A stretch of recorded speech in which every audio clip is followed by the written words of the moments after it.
The purpose of this exercise is to demonstrate leadership in the communication of both confusion and ideals in the context of shame, regret, and reconciliation.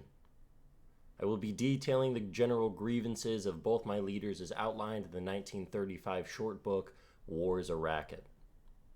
While my first leader, Smedley Butler, has a much greater and eventful continuation of leadership, I will use the waging of war to create a dichotomy between both Butler and William Earhart, my second leader. Both led men during the waging of imperialist war for the purposes of big businesses and politicking. Through this process, they are equally inseparable from each other and their own actions. Each of them communicate with differing levels of understanding and inspiration. They are both leaders of generations separated only by years and not in cause. Both of them were sold a false bill of adventure and thus led others astray. Smedley Butler, born on July 30th, 1881, in Westchester, Pennsylvania, lived a life of violence, geopolitical conquest, regret, and political action. After lying about his age, Butler received a commission to the Marine Corps in 1898 as a second lieutenant. During combat operations, he led his Marine in the Philippines and China. Later, acting as a strong man under the Marine Corps in the interests of big business, he engaged a different kind of enemy in the Banana Wars. These sporadic and commercial engagements for the interests of the then United Fruit Company raged throughout South America.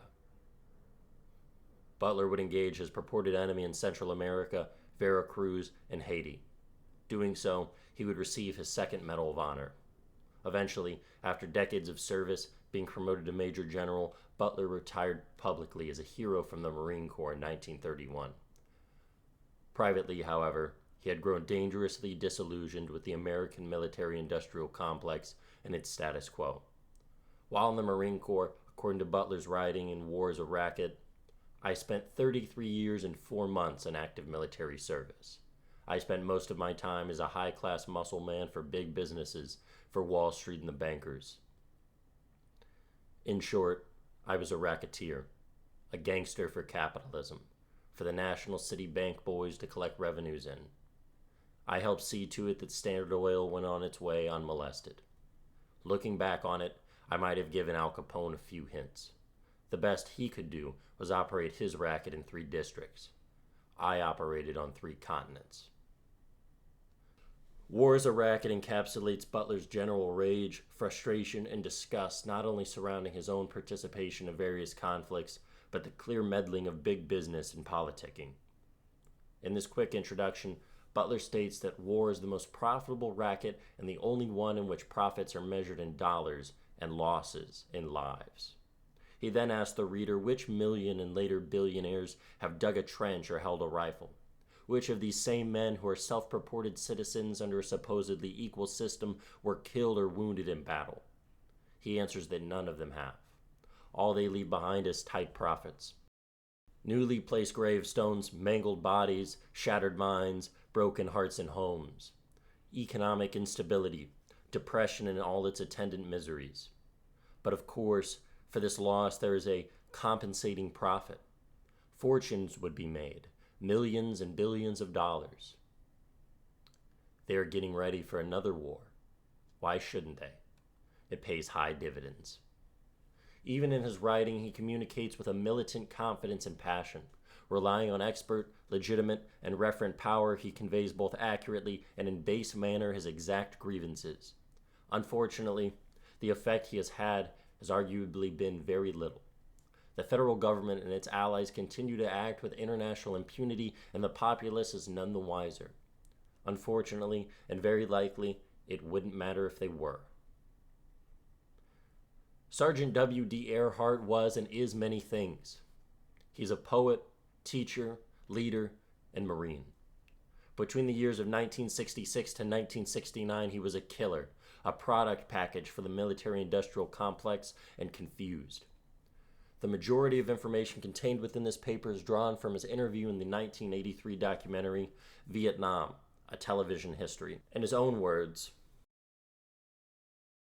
the common perception, the notion I had when I was in high school was that the Viet Cong terrorized the Vietnamese population, forced them to fight against the Americans on pain of death. What I began to understand in Vietnam was that they didn't need to do things like that. All they had to do was let a Marine patrol go through a village, and whatever was left of that village, they had all the recruits that they needed. I began to understand why the Vietnamese didn't greet me with open arms. Reflecting on his time as an infantry marine in Vietnam, Earhart states that for the last 9 months in theater, he ceased to think. This self-perpetuating system, his deployment and fear combined with profitability, and the Vietnamese hunger for pure survival created a profitable system for domestic companies as outlined by Butler decades before. By producing and manufacturing Viet Cong in the way Earhart describes, a convenient system is created in which nobody involved can piece together why they're there or what they're doing. Within his situation, questions themselves were too ugly to even ask, let alone try to deal with the answers. Now, part of what was going on is that I could not have made sense of what I was seeing and doing in Vietnam because I did not have a full deck of cards. I needed to have an understanding of the political and historical realities that brought us to Vietnam before I could make sense of what I was seeing. I began to acquire the other cards in the deck during the 3 years or so after I got back from Vietnam, but while I was there, nothing made sense because I kept trying to, play this game with 27 cards instead of 52 cards, and it kept not coming out right. And I didn't know why. All I knew was that it was nuts. Earhart spent 13 months in Vietnam. He participated in multiple combat operations, both defensive and offensive. He burnt villages, was party to calling in airstrikes on civilians, and watched his friends die in his arms.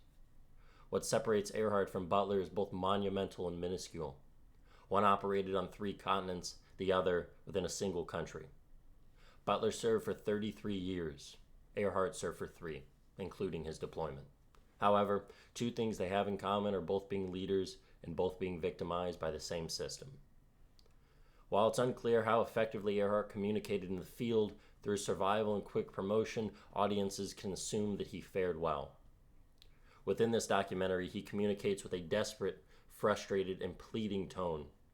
No longer is he laying down covering fire for the wounded or being attacked by snipers and mines, but now he sits in a quiet room, just as confused and lost as he was in the battle for Hue City in 1968. It seems that to his benefit and lifespan, Earhart achieved his leadership goals and removed the wool from his eyes far sooner than Butler.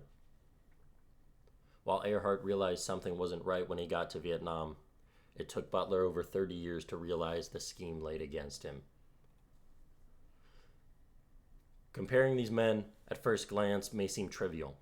Both are stained with the regret of their participation, both knowing and ignorant of their participation within a larger system of racketeering. Communicating in a grim tone, they both denote a fraction of what those conflicts cost them and benefited others. Tomorrow, the military communique will read, 1 American was wounded in an engagement with an unknown size enemy force. Enemy casualties are unknown, but you've seen how it really was. Heroism, danger, fear, all rolled into one. Words don't describe it. Richard Threlkeld, CBS News, near the Cambodian border.